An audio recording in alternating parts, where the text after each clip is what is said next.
I have come to the most affordable iron fitting in the whole of the UK. That's £399 for a fitted iron set, including a wedge. The big question is, how good is it? I actually can't believe that, to be perfectly honest. 34 degrees again? 34. Hits his 7 iron further than I go on my holidays. Right, we're going flatter. We're doing a little dance here, Alex. Sorry.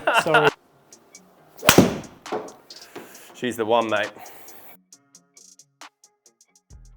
The main man, Alex, thank you ever so much for having me down for today. I feel like this is going to be a learning experience just as much for myself as it is for the viewers, and I'm very excited to talk about the product, the offer that you currently have on at the moment. Should we talk about it? No, absolutely. Yeah, look, golf is expensive, right? It has this misconception of being really expensive. Fortunately, I can do as I please. So if I want to sell a set of irons at a really low price point, we can. But it's more about giving back. You know, anyone who knows me well, we do a lot for homeless, etc. And for golfers in general, we just want to give back. One of the big things is direct-to-consumer brands are great, they're more affordable, but you kind of, bit of guesswork involved. You go and buy them online, choose, hopefully get a decent online fitting, and then there you are.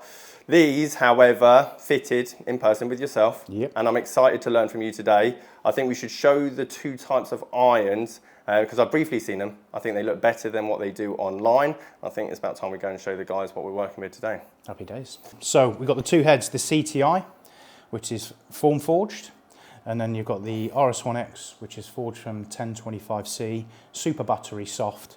Sole thickness, you have a look, bit more forgiving than Yes. the RS1X. Similar heel to toe size, but again, the head's irrelevant, and anyone can hit either of these. It's not necessarily aimed at a certain handicap of golf. And I think it's worth mentioning, obviously the offer you have on at the moment is fantastic, but it's for a limited time only. Yeah. If you were to get 5 to pitching wedge and a wedge in either of these sets at the moment, how much will it cost in the future? Normally, the CTI, depending again what shaft or grip, etc. you Yeah. go for, but around about £600. Cool. The RS1X around about £700 to £800. Credit where it's due. Absolutely. It's a good-looking club. Beautiful. It's a good-looking club. I'm a big fan of Miura. They just use proper materials and they're just stunning. Anyway, they are. so onto the swing weight. It's massively important. I don't think amateurs certainly won't understand, you know. If a club is too light, they're more likely to have the face closing impact because they're really strong, really quick, and off it'll go left. If a club is too heavy, they're more likely to have it slightly open because the club is too heavy, creating a lot of lag. Naturally, swing path will play a part in that as well, but when we're looking at overall rate, so the swing weight scale, the reason we check people's clubs is so they can see how badly or how well built their stuff is before they even start. It's getting them to have an understanding of the current situation of the tools they're using. But if you pop in and have a look, assuming this was built for you, standard, everything was standard, we are looking for D2. Yep. If you have a little look. What have we got at the moment? D6.5. Got you. But this is a little bit too heavy. Now, that might not be just this isolated club. Unfortunately, I don't have the whole set. Typically, we weigh every club. Yeah. Your whole set might be D6 to D6.5.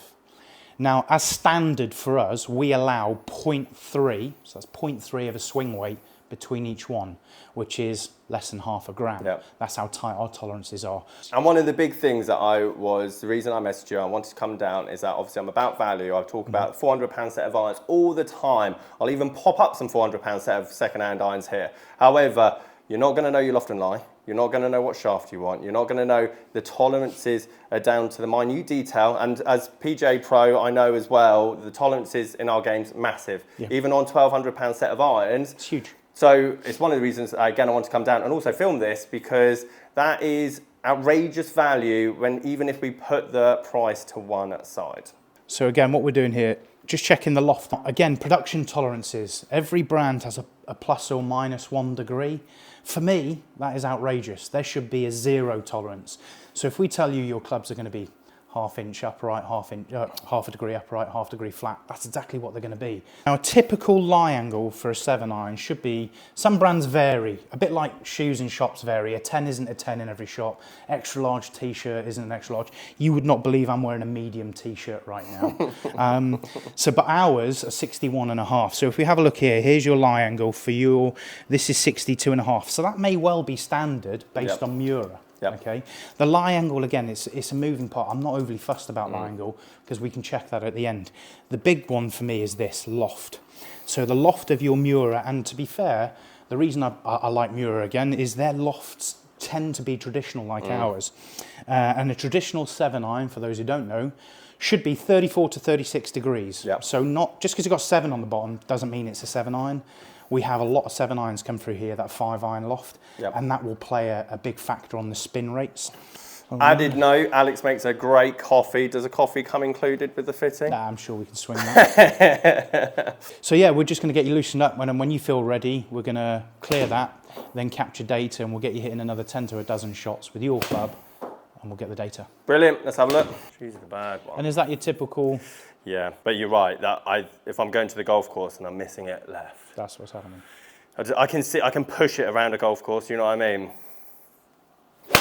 So again, I can feel like if I hit that thin, like that one there, for example, because it goes so much further when I hit that pull hook, it's like a disaster. Like I'm almost scared to pull the trigger, especially if I'm on a par 3. lie angle can play a bit of a part. That's the one. Here comes the money. I feel good over that. That's about right. And that's your stock shot. That's the one you want. Yeah. This is the bit that I'm really interested to talk to about today. So I haven't had a club fitter for a while, and I kind of know where I would go to stop that left shot, but I'm very fascinated to get Alex's input on this because, as you see, front to back dispersion, not necessarily an issue, hence why I love this Mura blade, but that is almost like a 40-yard miss to the left-hand side in some regards. Absolutely. But Can you help me? We can cure you. Yep. However, to book in, if this fitting is for the person watching this video, go on your website. Yes, so there's 2 ways to do it. You can go, the link is hidden. That's the key. It's not an open link. So if they're seeing this on Instagram or YouTube, if they head over to Instagram and follow either, or look it up, Official Orca Golf, or me, Alex Orca Golf. I'll leave a link in description. Yeah, in our bio, there is a link. The link will take you to the hidden VIP offer. The hidden one. Hidden one. Select any head within the offer, any shaft, any grip size, any build spec. It does not matter, because once you've processed your order, I then call you to either talk you through what you need, or if you need it shipping anywhere in the world, or we book you in for a fitting at that point. You also have the option to pay for it monthly at no extra cost. No hidden interest, nothing. Whenever we fit someone, we always go with their existing shaft. So they can see a true comparison like for like. So I'm interested to give this a hit. This is the CTI. This is the slightly bigger version, obviously slightly thicker sole, but 34 degrees. 34 degrees loft. So actually a degree weaker than my current Mura at the moment. So I'm interested to give it a little hit. And this will be more offset than my Mura at the moment. Absolutely, yeah. It hits his 7-iron further than I go on my holidays. So important to note, obviously Alex has built this standard length, standard lie, similar to what my Mura is at the moment. And again, as we can see here, obviously very similar shot pattern at the moment. Obviously we've just changed head style. We know that the CTI is a fraction of offset. What you had originally with your Mura was, you could say, to some extent, a 2-way miss. Yes. Right? What we have done thus far is, if you have a look, have you got a 2-way miss? That is correct. You are right, actually, in that sense. There's absolutely no question. Because, however, I need to eliminate the left now. Right. So in theory, we could argue you're 50% better. That is true. That is true. So let's say you're going to go out of the blades into the CTI. Yes, correct. And my 7-iron does 220. Yeah. This has a cutout. We've removed quite a bit of weight here, which makes the centre of gravity slightly higher, which again will reduce spin, reduce launch. Which is funny, because I said earlier, a degree, I can't see you losing 1,000 spin. You've lost 1,000 spin. Peak height still high, but you're now carrying it further than your Mura finished. Yes. On average, which is with slightly more loft. Yes. Spin is king. I feel like this is the one that's going to be the fan favourite. 34 degrees again? 34. 34 degrees. Again, same setup. I just want to give them both a test alongside each other and give you guys a bit of feedback. Slightly less offset? Slightly less offset, and you will find, again, because the centre of gravity is all low along the bottom, we should expect to see more spin. Cool.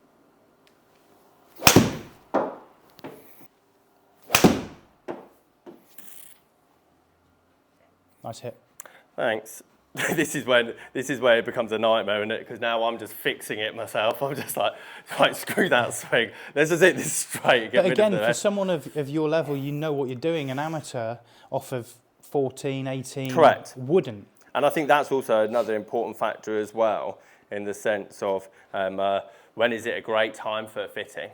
If you're new to golf, depending on your height, like I previously said, if you're under 6 foot, just go get something standard length, standard lie.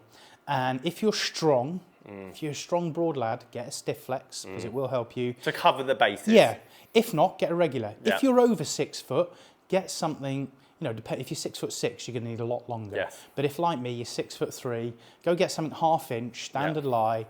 Again, depending on how strong you are, stiff or reg, and that will start you off well. I completely agree. And then go have some lessons. The person who's going to see the most benefit, genuinely, is someone between a handicap of 18 and 10. Yes. They're going to see the biggest overall improvement. Someone off of scratch or better, it's the 1% we're fixing. And I agree, I'm almost the worst because I changed my swing. Do you know what I mean? So I'm standing based over on ball it. flight. Yeah, correct. Because you know, like, I've hit it left probably because I've been overzealous with forearm too rotation, close, or too whatever much on the inside. But you're right, that mid-hand, it's that perfect balance, I think, for those mid-handicap golfers of enough experience to know what they're potentially doing wrong in themselves, and then the other side of it, what they like. Yeah. They've been around enough. I think that was one of my concerns when I obviously messaged you and obviously come do this fitting, is that how good does that head feel at the price point? And I think it feels really good. It's all about the material used as well. Again, this is forged from 1025C, so it's super soft, yeah? I'm interested by the amount of spin. I'm interested by the amount of spin from this particular head. As someone that doesn't spin technically the ball a lot, I actually can't believe that, to be perfectly honest. And if you had told me that at the start, I would have been quite surprised. There's no way typically I would have said that would have come from this particular head type. And it's also one of the reasons why I wanted to, A, come and learn from you today and talk about your club fitting as well. Talking about your game, you came here going, Al, I'd love more spin because I want to lose distance. Correct. Now, you could lose distance by softening the loft on your irons considerably. That would be most common. Of course. You'd do that. But we're looking at shaft and centre of gravity in head, how we look at it as a combined with your technique. What's interesting is, again, assuming you're an amateur, you would have hit 10, 15 shots with every one. You're quite consistent. You're in the top 1%, 2%. Your low point, high point now, you remember we were talking about that? Your low point's 133, your high point's 135. Yes. So I'm giving Alex the challenge now. I'm the one that doesn't ever come in here and ask this. However, I'm interested to go to the shaft wall, use his expertise. Obviously, we're going left at the moment. And I want more spin because I'm a maniac and I like spin and I like to hit punchy, flighted shots that stall at 180. Watching, explain low kick point. I think it gets mid kick point, low kick point, tip, but do you know what I mean? It gets very confusing for a lot of people. Yeah, absolutely. So low kick point is serving us in what way? Low kick point is typically bottom end of the shaft. Yeah. So if I'll exaggerate this for you so you can see it. So low kick point, watch what the head does. If this was a low kick point, basically where the shaft is kicking, see how the head kicks up? Yeah. That's naturally going to add spin. Cool. Okay. If I had a high kick point, I'm going to the extreme here. Kick point won't be up here. But if I try and bend that, see how the head moves very little? So that's a high kick point. That's going to reduce spin. Low kick point adds spin. So for you, we're looking to get 8,000 spins, which is criminal on a 7-iron. But let's have some fun. Look, the customer's always right, Alex. Right, we're going to quickly talk about length because it's important to talk about length. Obviously, we're going into shaft in a minute, but Alex made a very good point about my standard length Mura at the moment. So because your club's a standard length, that's why you hit it left a bit. And the reason being is you hold the club, you get it in your hand at standard length and go, that feels too short. So you naturally grip down it. Alters your posture, okay? But if I exaggerate, if I grip down at 2 inches, I'm exaggerating for you now. Yes, assuming that's where you feel comfortable. Of course. What happens is you'll hinge your wrists, the club's below parallel. You add 90 forearm, 90 shoulder. Your clear hips come into the ball. Where's the club face? Closed. Closed, ball's going left. Likewise, if a club is too long, or I'm holding it above the grip, okay, and I had 94 on, look at the 90 wrist, look at the club, way past parallel, right? Yeah. 94 on, 90 shoulder, I clear my hips, come into the ball. Where's the club face? Exactly. Open. Length is massive. And I think Alex makes a really good point, is the sense that you're right, I should have clubs half an inch longer, or let's say a quarter of an inch longer, whatever it is, that's more suited. And when I was last club fitted, that's what I was. However, my tendency is I want something shorter because I want less club head speed. But as we're going to do now, if I did have a shaft and head that I was confident with and had it longer, then potentially I won't have those issues. No. It's 25 minutes of talking. Right, go on then, swing it the same.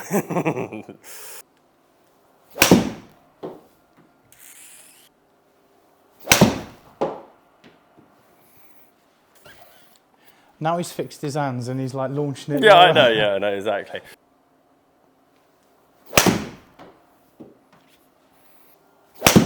Oh, she was hit. If only I could do that all the time, Alex, I'm not going to lie. You know, this is your Mura, this red band here. Yes. You had a two-way miss. All the Orcas are just in one spot.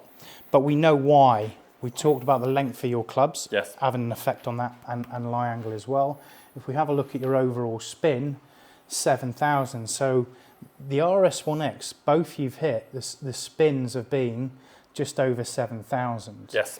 Whereas the CTI was below 5.6 and your Mura 6.5. Right, Alex is building my anti-left. Again, I never thought potentially I would be able to have an anti-left club with this type of head style, which I'm quite excited to now hit, because typically, obviously, the bigger the head, typically more offset. Obviously, the bigger the head, less loft. Yep. I don't want to hit my 7-iron 210. And obviously, we've now got a new combination. This is what Alex likes to call the anti-left combination. For you. For me, I should say.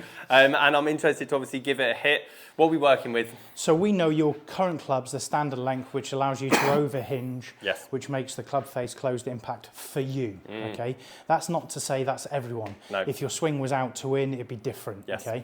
So we're going to go slightly longer. Yes. So when you hold it, I want you to be cautious of that. Just hold it where you feel comfortable. Yep. I don't want you holding it at the top or gripping down it to change your posture. So slightly longer. We've gone upper flex. Now, the whole purpose of flex is its only job is to allow the head to kick and turn.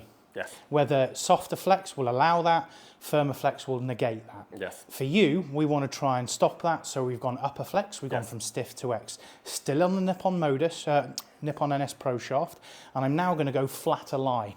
Right, we're going flatter. The anti-left shot. Oh, we're doing a little dance here, Alex. Sorry. We've gone a degree flat, okay? Perfect. So in theory, what we should find now is because you're flatter, yeah, we shouldn't get the heel hitting the ground first and face closing. Yeah. Now we should be getting pretty sweet.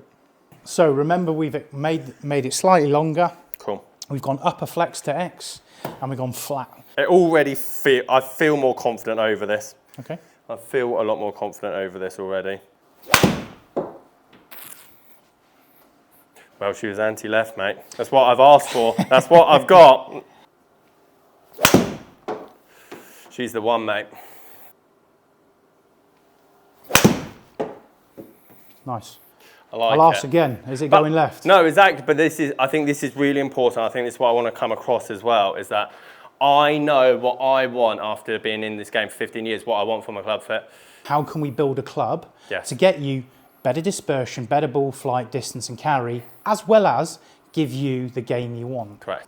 I think the interesting thing for me, and one of the reasons why I wanted to come and do this today, is that even though I'm not the typical person that would be built into this kind of head style, I think the value and the service and what I'm doing here from the knowledge that I have about my game and obviously about club fitting, obviously not to the extent yours, is that I like that. And I do feel like I've seen a change in the numbers, in the way that I've hit it. And surprisingly, hitting this typical head style, I can stand over this confidently thinking that I'm not going to pull it. Now watch me pull it.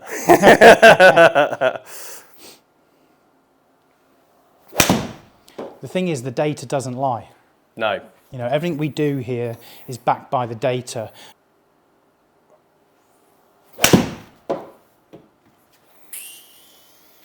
Shot. One more, and then we'll look at the numbers, shall we? Alex, I wasn't quite sure it was going to get better, but I feel like we got that. I'm excited for you to explain in your own words, obviously, how it's worked. But I think it's quite evident as we progress through today. My big thing today was I don't want these. I don't want the jumpers. I don't want the one that goes 210 yards with my 7-iron. I want to favour the one to the right, because for me, what a missed right goes shorter. And short right for me is typically all right because I can chip and putt. Long left in the summer, down breeze. Yeah, you're just showing off now. No. The thing is for you, you've come in and, again, because of the level of golf you are, you know what you want and what you don't want, okay? Your bad shot was left. You know, if we look at your Miura, you had a two-way miss. You had a right and a left. So first thing is you've come in going, I want to add more spin and I don't want to hit it left. Okay, so that's what I've got to work with, and I've looked at why do you hit it left and right with your Miura, why is the two-way miss, and why, more importantly, do you lose it left more often? And first thing for me was your length for your club. Enabled you to overhinge. Arguably, that's made the biggest, that's one of the, apart from the lie angle change, didn't necessarily need to have as much hinge at the top of my swing to get that setting feeling. Absolutely. And we've, you know, all the Orcas, you were sending all left, right? Which isn't a bad thing, but what it did tell me is you had no right miss and they were consistent. So next thing is I'm thinking, all right, how do I fix the one left? Well, we know it's length for club, so we went a longer shaft. Flex's sole's job is to allow the head to kick and turn or negate it. So we've gone upper flex, that stopped that. So again, if we look at the map where you're starting it, your two-way miss, the red circle, the yellow one, there's one left. If that wasn't, you would all be right of centre. So spin, that would be at about 7,200 if it wasn't for that 6.3. What we can do is to show everyone is if we remove it, 6.3, here we go back in. Spin jumps up. And I think importantly, because as I said at the start, I've given you a tool order. I came in with my Miura, which isn't offset. However, I think the important thing today, as I said in the video, is that we're talking about a good value club that feels actually very nice at a price point of $399, including a wedge. And Alex has been able to build a club for me from what I wanted against my Miura.